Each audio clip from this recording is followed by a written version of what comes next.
Zone 100, the last one, the one nobody had ever cleared. She was 3 steps from the door when Kira put the knife in. Not a monster, her squad leader, the man she'd trusted for 5 years. The floor of Zone 100 was cold, and she looked up at a ceiling she recognized. She had been here before. She had been everywhere before. That was the point. The great catastrophe hit Earth on a Tuesday in September. Nobody was ready. Overnight, reality fractured. Special zones appeared across every city, every country, every road. Some were level 1, some were level 100. None of them were survivable without training. Humanity reorganized around one truth: learn to clear zones or stop existing. Maya Ichijo was 19 when the first zone appeared outside her apartment window. She was not afraid of it. That was the first useful thing she understood about herself. 5 years later, she had cleared 99 of the 100 known zones. She was the only human being alive who had come this close to the Grand Slam. The Grand Slam, all 100 zones cleared by a single person. Theoretical, legendary. Her squad had been with her for 3 years. She had trusted them the way soldiers do. Kira led them. Kira was efficient, calm, and excellent in combat. She had cataloged all of it. What she had not cataloged was the thing underneath the efficiency, the deal Kira had made, the condition the Grand Slam could not be achieved, not by anyone, because the person who achieved it would reset the zones entirely. And there were people, powerful, surviving people, who had built empires in the zone economy.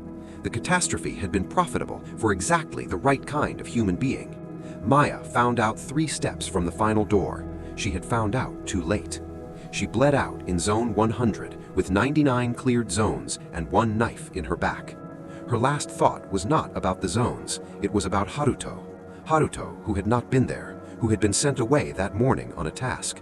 She filed that under things she now understood too late, and closed her eyes. She opened them to sunlight, a bedroom ceiling, her own apartment. September, the Tuesday, the first Tuesday, the day before the first zone appeared.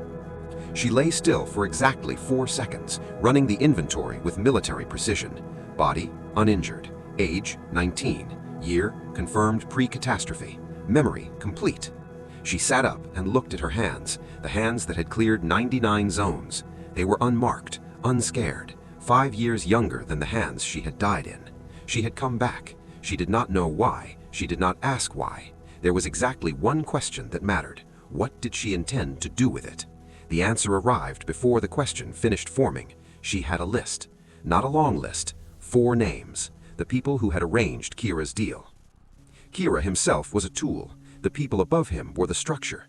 You do not dismantle a structure by removing one component. You remove the foundation. Maya got out of bed, made coffee, and began constructing the timeline.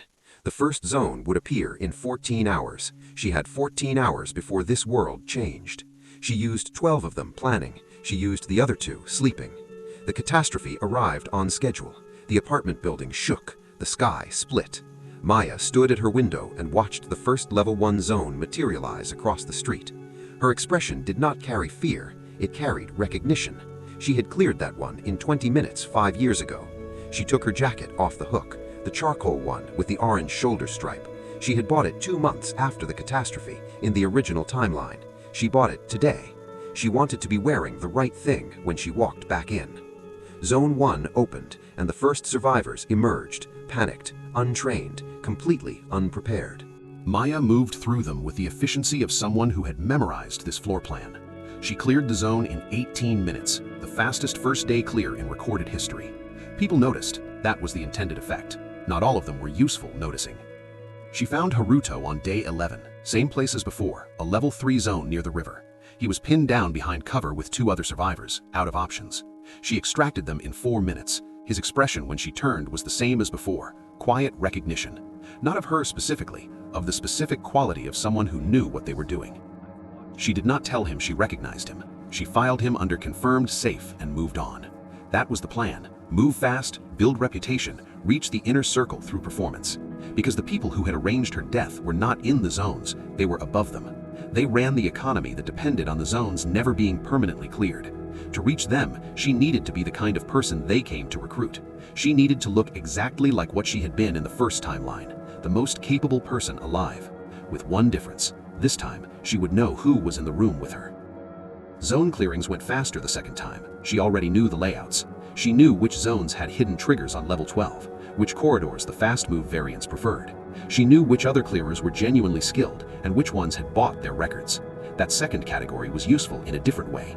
Everyone has something they want to hide. Kira found her on day 47, same as before, but she saw him differently now. The warm confidence, the easy eye contact, the practiced competence, the tool of a man she had trusted. She assessed him in 9 seconds. Threat, confirmed. Utility, significant. Handle, with precision. She let him recruit her into the provisional squad with the expression of someone being flattered. Inside the expression, a cold catalog of every weakness he had shown in the next 3 years.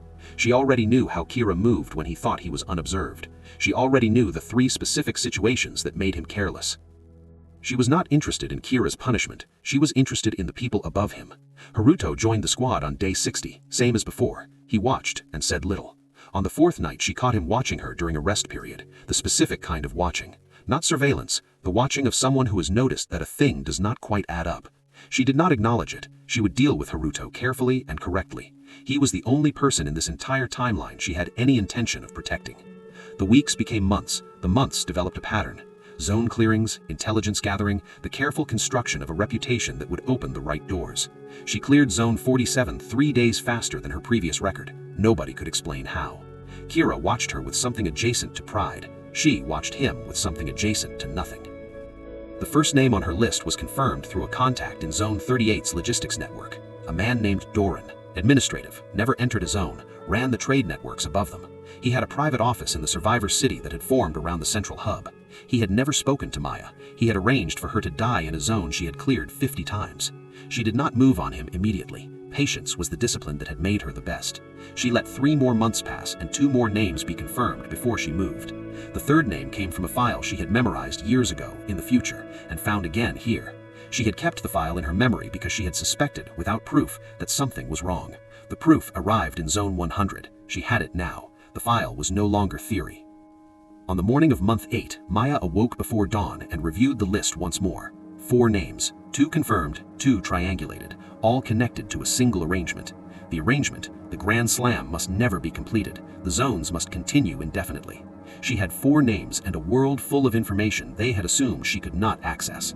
They assumed that because in their version she died in Zone 100. The assumption was the foundation of their entire confidence. She intended to remove it. Zone 73 opened 3 days ahead of forecast, a rare early activation, high level. Every experienced clearer scrambled. Kira called the squad together. Maya was already moving. She cleared the advanced zone alone in 38 minutes and emerged with a document she had been waiting for. Not a combat document, an accounting record, dropped by a logistics runner who had not expected company. It named Doran directly. It connected the 2nd and 3rd names on her list. It was the thread. She handed it to Haruto that night with no explanation except, "Keep this safe and tell no one." He looked at her for a long time. He kept it. He told no one. As before, as always. She stood at the edge of Zone 100's entrance that morning, the real one, the current one. She was not here to clear it, not yet. She was here to be seen standing at it. Because the people above Kira needed to believe the Grand Slam attempt was imminent. They needed to mobilize. When they mobilized, they would use Kira. When Kira moved, she would see the chain. She looked directly into the zone's entrance and felt nothing that was not strategic. Grief had been processed in another version of this moment. It was filed now. Behind her, Kira's footsteps on the gravel, arriving on schedule because that is what tools do. The real monsters were never the zombies. She had known that by month 3 of year 1.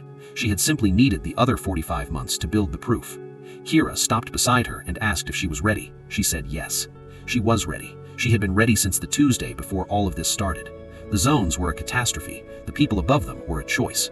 Choices have addresses, names, paper trails that survive even when their owners assume they do not. She had a list of 4 names. She would handle them with the same precision she used on every zone. Systematically, completely, without announcing it until it was already done. She turned from the zone entrance and walked back towards the hub. Kira followed. She allowed this. His proximity was useful for another 9 days. After that, he would not be following her anywhere. Haruto was waiting at the entrance road. His expression asked her nothing. She appreciated that. They walked together in silence, and she felt something that was not revenge and not relief. It was the particular clarity of a plan at the moment it becomes unstoppable.